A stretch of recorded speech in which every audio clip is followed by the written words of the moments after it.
अभी आप इन वाक्यों पर नज़र डालें। यहाँ पर कुछ डेली यूज सेंटेंसेस हैं जो आपके डेली लाइफ में यूज़ किए जाते हैं होते हैं। क्या समय हो गया है? तो इसके लिए इंग्लिश वर्ड होता है, इंग्लिश सेंटेंसेस होता है व्हाट टाइम इज इट। ऐसा होगा इसका, व्हाट टाइम इज इट, क्या समय हो गया है। या फिर इसका ज़्यादा अगर आप प्योर गए हैं तो होगा समय क्या है, टाइम क्या हुआ है। तो व्हाट टाइम इज इट। अगला देख लीजिए, चलो टहलने चलते हैं। Let's go for a walk.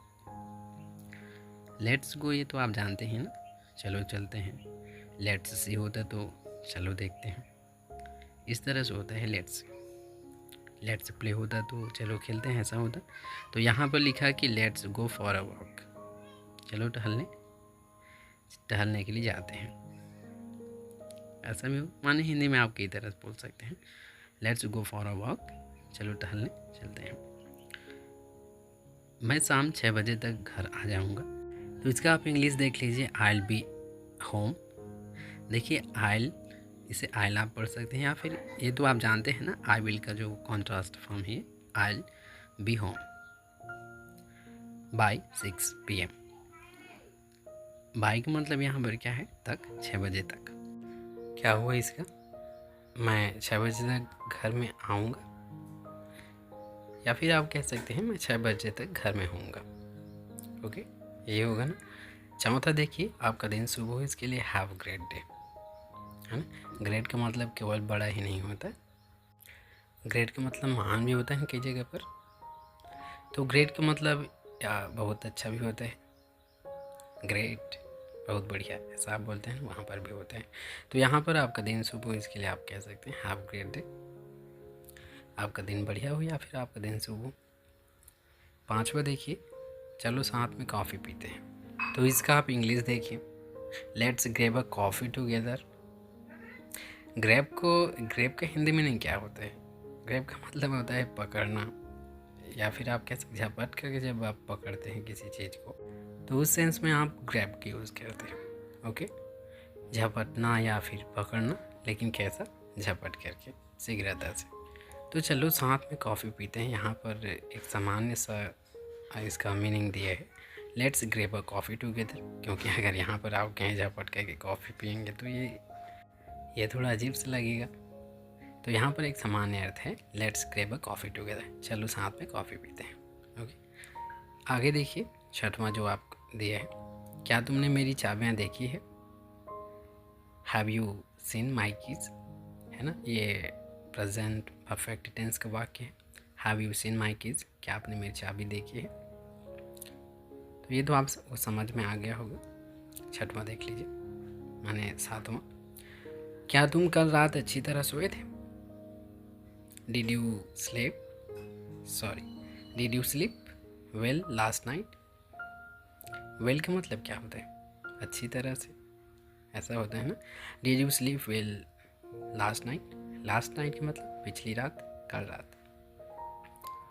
तो क्या तुम कल रात अच्छी तरह सोए थे, कौन सा टेंस का वाक्य है, प्रेजेंट किसका, प्रेजेंट का है कि फ्यूचर का है या फिर पास्ट का है, पास्ट का है, पास्ट एंड डेफिनिट का।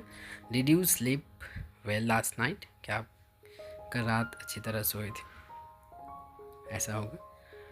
अब आप देखिए आठवां, क्या तुम इसमें मेरी मदद कर सकते हो।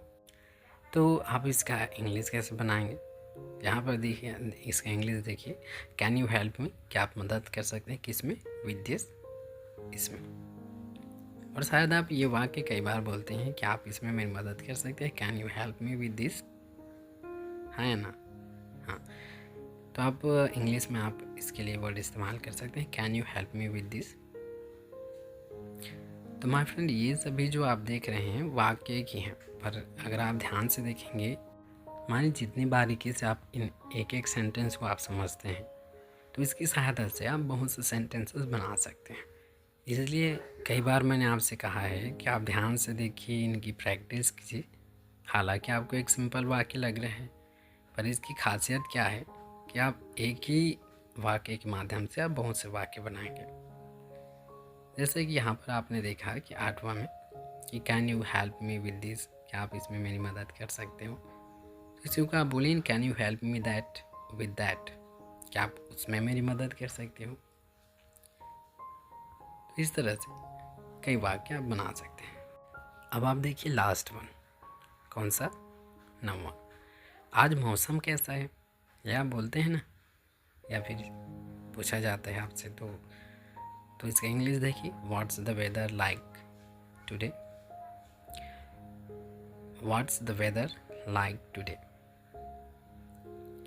किस तरह से बोलना होता है ना, तो व्हाट लाइक का यूज़ किया जाता है। जैसा कि यहाँ पर व्हाट सामने लाया गया है, फिर इज लिखा गया है, ये कॉन्ट्रास्ट फॉर्म है ना, what is the weather like today, ये आज मौसम कैसा है।